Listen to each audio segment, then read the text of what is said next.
dans peu d'années, nous risquons d'être submergés, y compris d'ailleurs sur le plan électoral et démocratique.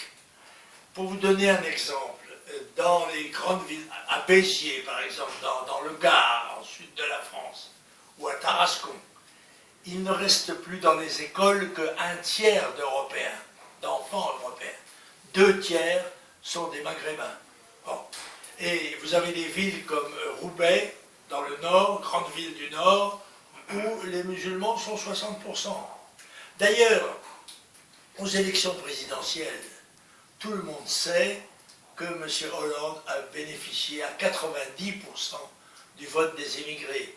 Et je pense que, contre ce que croit tout le monde, il risque d'être réélu parce que le nombre des électeurs français d'origine immigrée n'a cessé de grandir et de croître. Le nombre des étrangers en France est un tabou, on ne sait pas.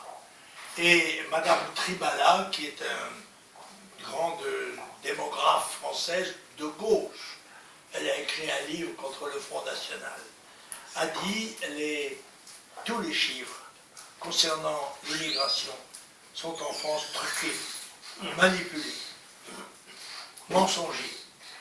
Les Français ne savent pas qu'il y a déjà en France, l'INSEE dit qu'il est entré 12 millions de gens en 40 ans.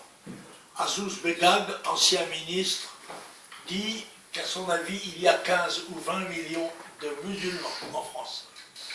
Entre 15 et 20 millions, on ne sait pas, peut-être plus. Car ils font des enfants en vertu du droit du sol. En France, les enfants sont français puisqu'ils sont nés sur le territoire français. D'où d'ailleurs un cas pratiquement très difficile d'expulsion, c'est que des gens ont un enfant en France, il est né français. On ne peut donc plus expulser ses parents, quelles que soient les raisons. Voilà. Alors ça, malheureusement, c'est une situation qui ne s'est pas faite du jour au lendemain. Rien n'est plus prévisible qu'un phénomène démographique. On sait que quelqu'un qui est né en 2010, en 2030 aura 20 ans. Et qu'il aura probablement la capacité d'avoir des enfants. Voilà. Alors, mon équation est la suivante. Europe, 700 millions d'habitants. Âge moyen, 45 ans. Taux de reproduction par femme, 1,4 enfants. Alors qu'il faut 2,1 simplement pour équilibrer. En face, 6 milliards. Âge moyen, 20 ans. Taux de reproduction, 3 à 4 ou 4 à 5. Voilà. Donc, la submersion de l'Europe est écrite dans les chiffres. Il appartenait aux différents gouvernements de prendre des dispositions, par exemple, natalistes, comme vient de le faire M. Poutine en Russie, qui, je vous le rappelle, perdait ou perd encore 1 million d'habitants par an, sur 170. 1 million d'habitants par an. Ou alors des mesures de défense assurant l'indépendance, la sécurité de notre territoire, au mépris des lois européennes, car nous sommes véritablement pris par l'Union européenne en tenaille, puisque nous n'avons plus de frontières, et donc pas de contrôle, et que la philosophie générale de l'Union est le laisser aller, laisser faire, qui sont les principes du libéralisme extrémiste, si j'ose dire. Et bien, nous sommes dans une situation tragique. La plupart des gens ne s'en rendent pas compte.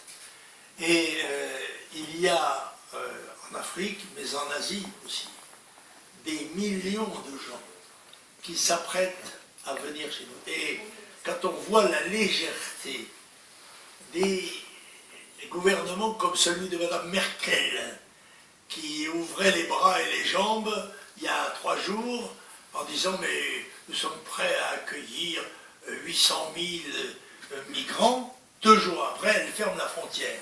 Parce que les torrents arrivent. Il en est de même du gouvernement de la Croatie, qui a lui aussi dit mais nous sommes prêts à accueillir 20 000 dans 15 jours. En une journée, il en a eu 17 000. Et il a fermé la frontière. Ben oui. Mais fermer la frontière, comment faire? Quels sont les réflexes que peut avoir un gouvernement européen? Nous sommes habitués depuis des siècles à combattre des gens qui viennent des armées, qui viennent chez nous. Mais là, ce sont des civils, des mains nues, avec des femmes, des enfants.